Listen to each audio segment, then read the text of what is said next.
The little leg.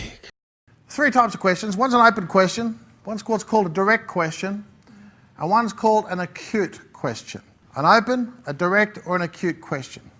What it actually means is in a questioning pattern, when I have a conversation with somebody, I can lead the person to go where I want them to go to give me the answer that I want them to give me. Example, let's talk about the weather. You might say, what do you think of the weather today? What do you think of the weather today might be a very open-ended question. If I said to somebody, what do you think the weather is today? Is it fair enough to say that their response could be anything at all? Let me ask you something. They say anything at all, doesn't matter, it's an open-ended question. So let me ask you something. Do you think it's going to rain? How many choices do they now have? Two. I've now limited and controlled the conversation pattern down to two. Does that make sense? I've taken them from where they can go anywhere to two. The third one might be, you know what, the way it's going, I think it might rain, don't you reckon? Yeah. Boom. I've just put what I call a hook on that, to which he's replied the answer I wanted. I reckon if we're not careful, it could rain, don't you reckon? He's gone, yeah. Automatically, his brain's gone, yeah. Does that make sense? I actually controlled the answer that the man gave me by simply having what's called a closed question, an acute question. So questioning patterns normally happen in three. So what happens is you have a big question, a question that gives a tighter answer, and the last one is a foregone conclusion. One of the ones I gave you earlier today was, let me ask you something, if we did this, would that present a problem? I knew the man would say no, because the no is one of the first words that comes out of the brain, but I need the no to say yes. You get the hang of this science, guys, it's great. Where are we with our microphone? Okay, the first one was, what do you think's happening with the world economy right now? Yep, perfect. Second one was, given the state of the stock market, you think it's going up or is going down? Correct. And the final one was, with gold going up right now, it's a good time to invest. A good time to invest, don't you think?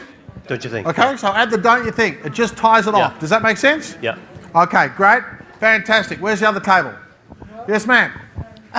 Ours is, what do you think of the seminar? Okay. Second one is, are you enjoying it? Correct. Third one is, I'm enjoying it, aren't you? Correct. Okay. Let me make that first question a little bit wider. The first question was, what do you think of the seminar? To which they might say, yes or no. I would like a bigger question. The first one, what do you think of seminars generally? You with me? Yep. Boom. Second one is, what do you think of this seminar? I like it or I don't like it. You with me? So just make that first one a little bit wider. Otherwise, great. How did you get here today? Okay. Did you come by car? Yep, that's it, because either yes or no. Yep, correct. It's sometimes a nightmare getting here by car in the morning, isn't it? Correct. Thank you very much. You've actually controlled the direction of the answers.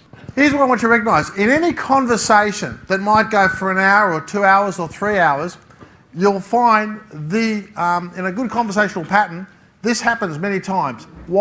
So as you shut the door, what's called shutting the gate in a conversational pattern, moving people forward, you'll go wide, middle, chop, wide, middle, chop, wide, middle, chop. So it might be, let me ask you something, what do you think about the real estate industry? Blah, blah, blah, blah, blah. What do you think about banks? Yes or no? Blah, blah, blah. Then what you're really saying is, if you could buy a house without a bank, that'd be awesome, wouldn't it? Boom, chopped it. Make sense? That's the first one done. Second thing is, let me ask you something, what do you think about this? So what you're doing is you're going through a conversational pattern, wide, choice, chopping it off. Wide, choice, chopping it off, and people just bob along with you all the way along. Where are we? We down there somewhere? Yeah, hi Rick. We chose food because we're hungry. So the first question is, what do you think of the menu today? Okay. Is the first one. Do you want a glass of red wine? Yep, I'm there. Yep. I've heard the steak's fantastic here. I reckon we should have it, don't you think? Correct, sir. Love it. Thank you very much. It works perfectly for me.